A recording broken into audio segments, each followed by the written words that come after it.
Hey guys, welcome to Wild Timbers. I just wanted to come on here and share this amazing recipe that I found from deep South Texas. And it is by far the easiest, best tasting, prettiest loaf of bread that I've made. Granted, now I've made quite a few loaves now, or attempted, but this is definitely the one that actually tastes, looks, and smells just beautiful. So yeah, let's get into this.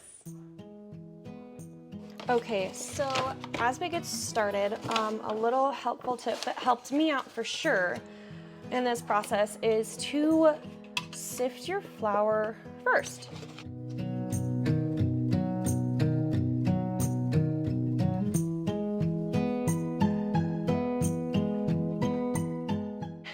Don't measure it before it's sifted because it's too much. Measure it after it's been sifted. So there are measurements on the inside that you can go off of.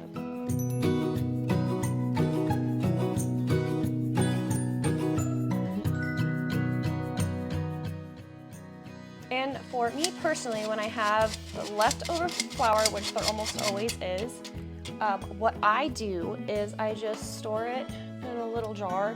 And then for recipes that require like putting flour down, like this one will, or on top or whatnot, I just have extra ready to go pre-sifted. So that might help you, might not help you, just thought I'd throw that in there. Okay, so our first step is adding the water. You're gonna need 3 cups of water to a ginormous bowl. I say ginormous because this is the biggest bowl I own. So therefore it's the ginormous one. Okay, after you've added the water, we're adding our 2 tablespoons of yeast in. The 2 tablespoons is equivalent to 2 packages.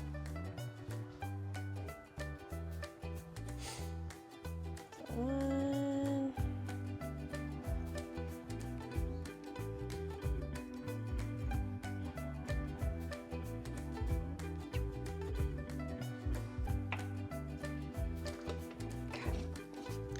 Then we're going to mix it all in together. And we're going to let that sit for a couple of minutes. Okay, so this is the fun part. Now that the yeast has dissolved, you're going to take your flour that we sifted earlier, and you're just going to dump your 7 cups.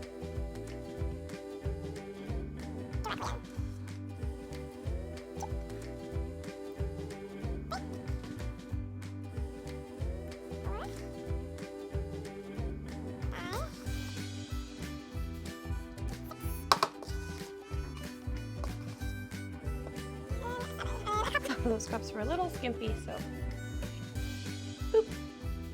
Okay, next you are going to sprinkle on your 3 teaspoons of salt. Sprinkle, sprinkle, sprinkle.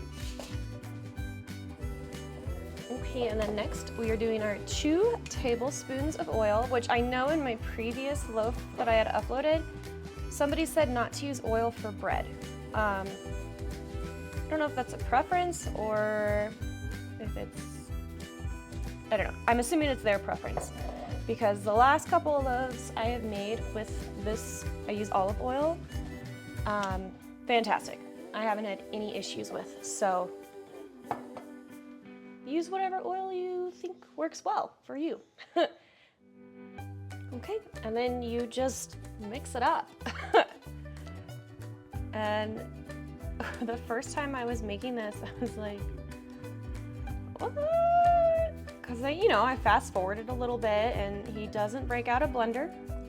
He doesn't use a hand mixer. He doesn't use a stand mixer. He uses his spatula, or spatty spat, as we call it here. And yeah, you stir it up a little bit, make sure the flour gets incorporated well with the water, which might take a little bit.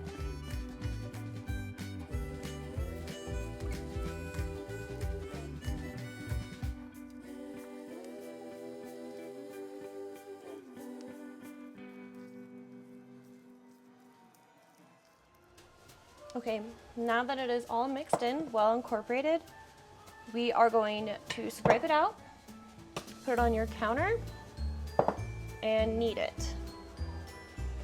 He doesn't say this, but I do it just in case.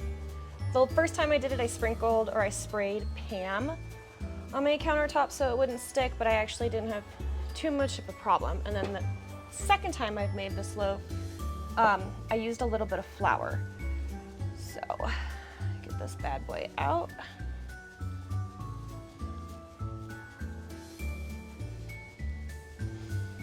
Now mine never quite like comes out as clean out of the bowl as his, but I'm sure that has to do with the tools that I'm using. He has a different kind of spatula that he's using. So, who knows? But once it's out, we are supposed to knead this for 8 minutes.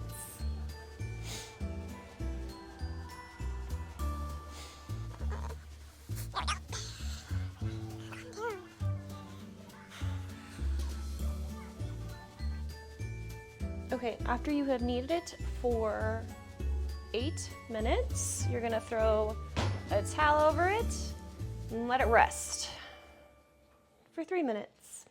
Okay, so that has been resting for 3 minutes. So what we're gonna do now is shape it into a ball. So we're gonna sprinkle some flour on top.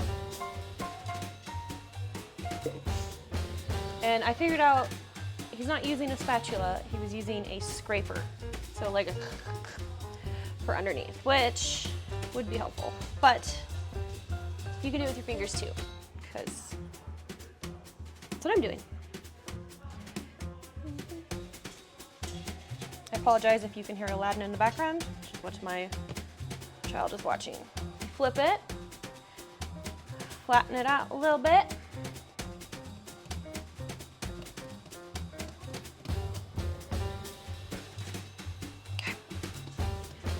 Now,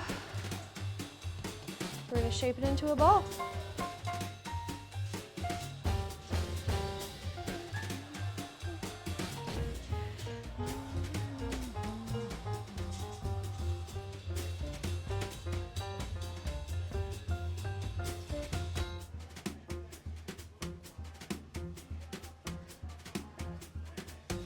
Okay.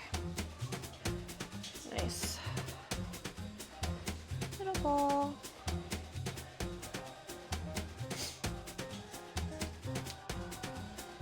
I hope that's not too loud in the background. On baking days, if she's not helping me, she gets to watch a movie of her choice. Most of the time she's helping me, but when I'm filming from now on, I probably will not have her in it. So, just a heads up. And then we're gonna circle it like he did. That helps it stay together. All right, I'm gonna put a little flour at the bottom of the bowl.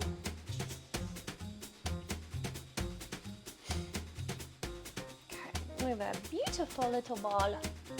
Beautiful. Okay. We're gonna put it back in our bowl. Sprinkle some flour on top.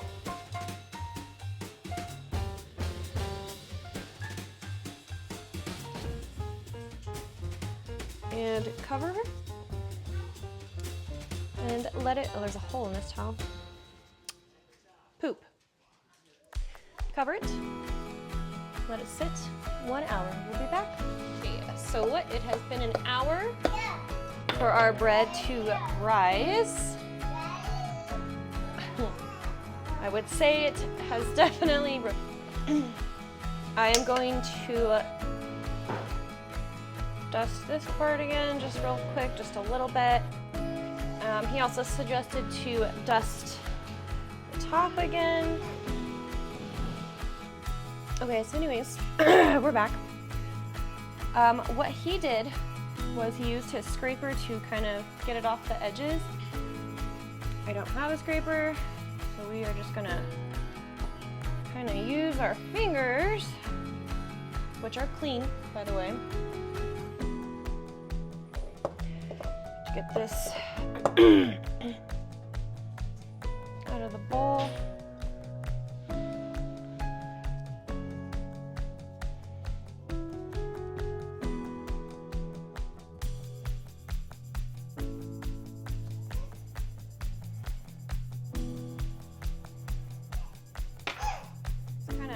Patted this down, evened it out, because we are going to shape our loaves. I hope you guys can see.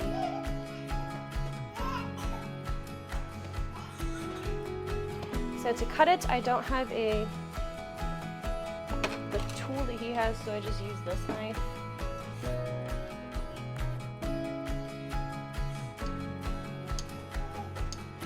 Of works.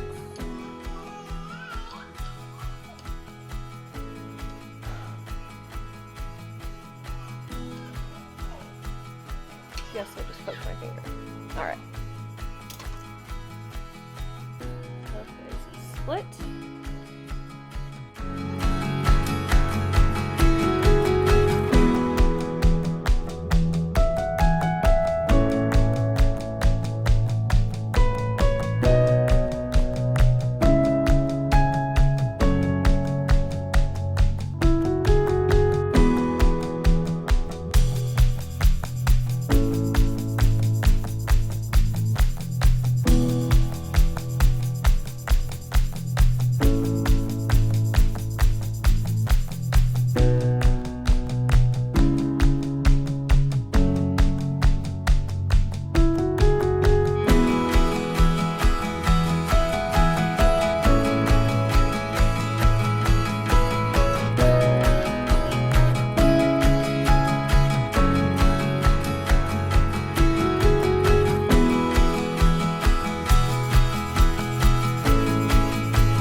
Place it in your pre-greased tray.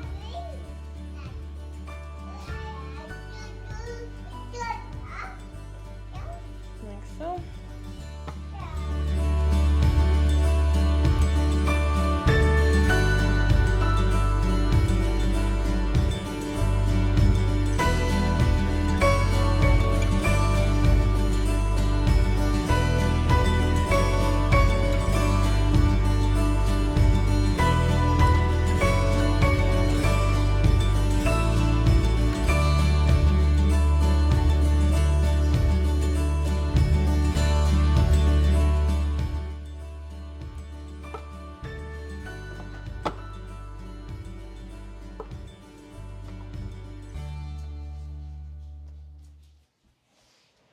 The loaves have risen beautifully. Now we're going to put them in the oven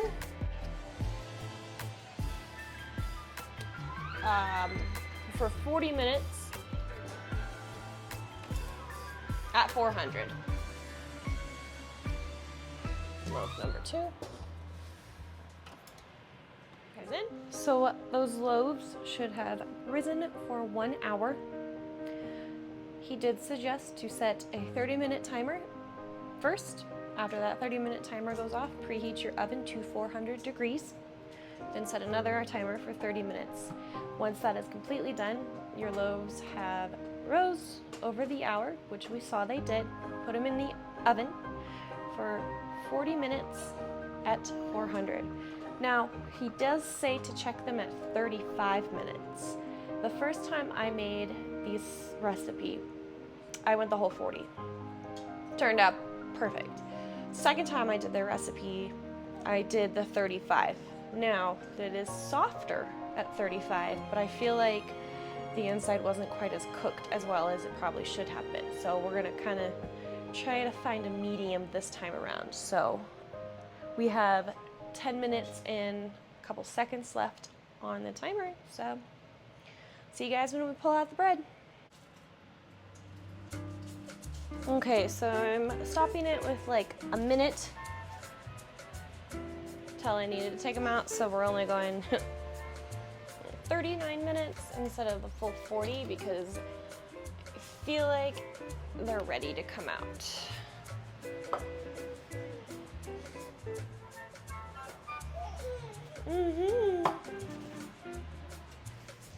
Okay. Off. And put them on a cooling rack, excuse me. And look.